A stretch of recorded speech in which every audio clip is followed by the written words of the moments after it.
Frank Foer, you wrote about this, a really smart piece in The Atlantic.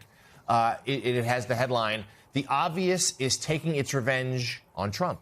And you write, in part, this. When past presidents balked at the possibility of war with Iran, they weren't just dodging a hard choice. They were deterred by all of the obvious reasons a conflict could perilously spiral.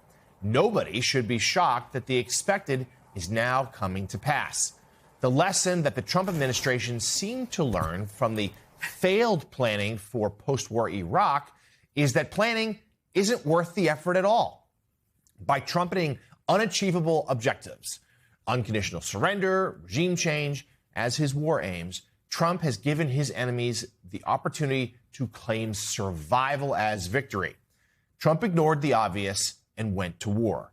Now the obvious is seeking its revenge. And Frank, part of this is we had reporting over the weekend that the chairman of the Joint Chiefs of Staff warned the president that Iran may try to close the Strait of Hormuz.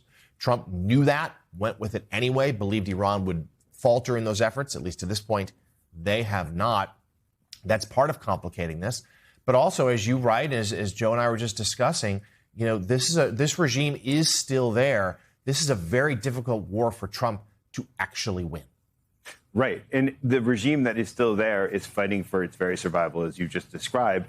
And in its quest to survive, it's willing to do essentially everything. It has this one incredible piece of leverage over the Trump administration of the United States, which is the Strait of Hormuz, where they've been girding for this sort of confrontation for some time. They've created all sorts of underground bunkers, unmanned boats that can cause damage for the long term. And so it's put him in this quandary where he has to take even more extreme steps in order to open up the straits, because they understand that his great point of vulnerability is the economy and that he's moved by the stock market. And so they're able to do that. And then we've seen the way in which they've been able to expand the war by opening up this front with its access of resistance in Lebanon, that we see it spreading to Iraq, where Iranian-based militias in Iraq have been trying to possibly foment the beginnings of a civil war there.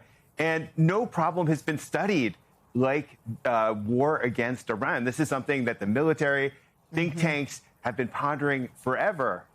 And they've been able to predict all this from, decades back. Right.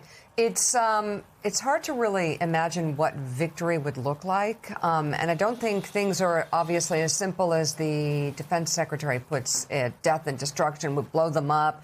We sink their battleship. There's a lot of complications here and a lot of consequences to what has happened. But what would victory at this point look like? Well, I think that needs to be set out by the president clearly. I think he needs to address it to the American people. I think there need to be, I know he improvises, and that worked in Venezuela, and that's worked in other places for him. It's not going to work so effectively here. But it seems to me there are three things that they have to do. The first thing is they've got to seriously degrade and put back 3 to 5 years Iran's nuclear capability, its missile capability. That means destroying the launch pads and destroying everything that's going to cause threats to, regional allies, Israel and Arab states alike.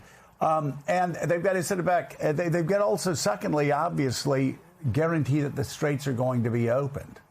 That's a serious challenge, but it's something that has to be done before we come home. So that's number two. And number three, you've got to make a deal. You've got to make a deal with somebody in Iran. And it will not be an unconditional surrender. It will be a conditional surrender.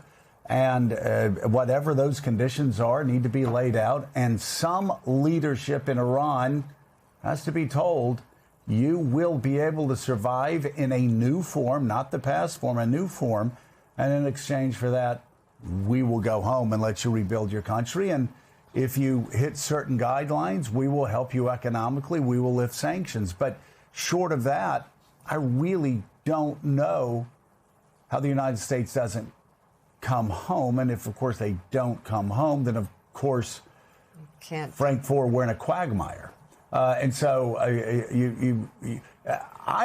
Along with what I'm hearing from the administration, I'm not sure economically how we go past 3-4 weeks with oil at 110, 120, 150 without the pressure at home becoming so strong, not just on the president, but on Republican members of Congress who support this, that they aren't forced, that their hands aren't forced. That's why it's so critical that the military remains effective over the next 3 to 4 weeks.